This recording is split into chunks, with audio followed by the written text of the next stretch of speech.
I'm back. Hey guys, I just want to touch on my transmitters, my packs, my charging system, and my servos, what I run. You know, this is not going to work for everybody, but this is what works for me. For the newbie, you know, that wants to get into it, wants to save money, or even the guy that just wants to save money that's been in for a while. You can go buy, I stay with Fatava. I've had these radios for years, 3 PMs.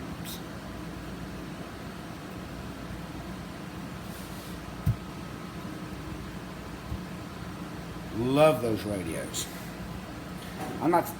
They will do different models, but I'm not the type guy that, I just stick with one.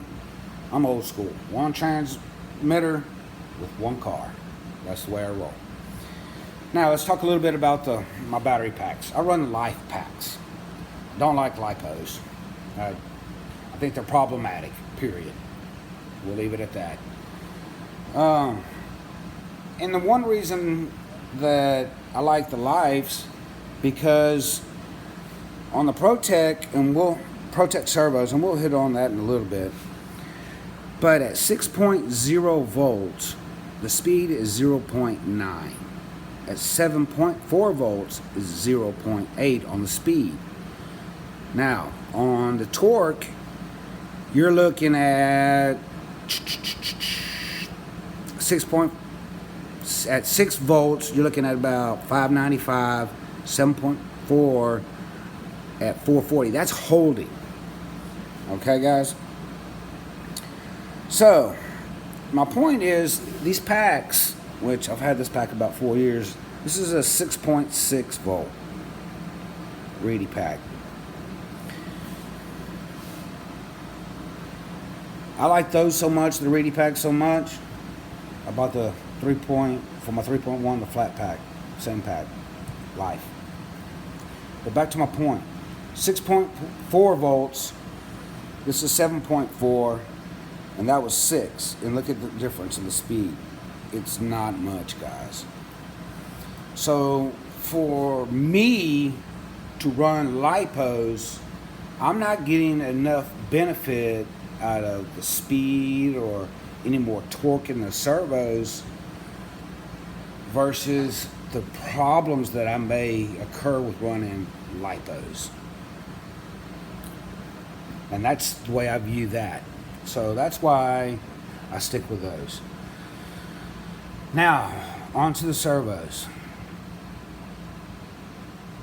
You know, no, hold on. Let me go back to my receiver. And this is my receiver that I run. I think it's only about $45. And of course, I've shown you all the ProTech stabilizer. So that's my transmitter and my receiver. I've talked about my battery packs. Now let's talk a little bit about servos. And guys, I hope this don't rub anybody raw or anything. And I know this is not going to pertain to everyone, but the little community that I'm in, that I've seen so far on YouTube, this will pertain to. Look around, look in your boxes, see how many servos you have. Yep, everybody has that box, dead servo box. Add the money up. Alright, so the point I'm getting at, guys, go out and buy the good servos. Servos are highly underrated. They really are. Buy the good servos. That'll stop right there from some of your problems happening, right off the bat. And if you're truly wanting to stop all runaways, this is the way you need to do it. And if you have 5, 6 whips laying around, there ain't no reason you shouldn't go buy yourself some good servos.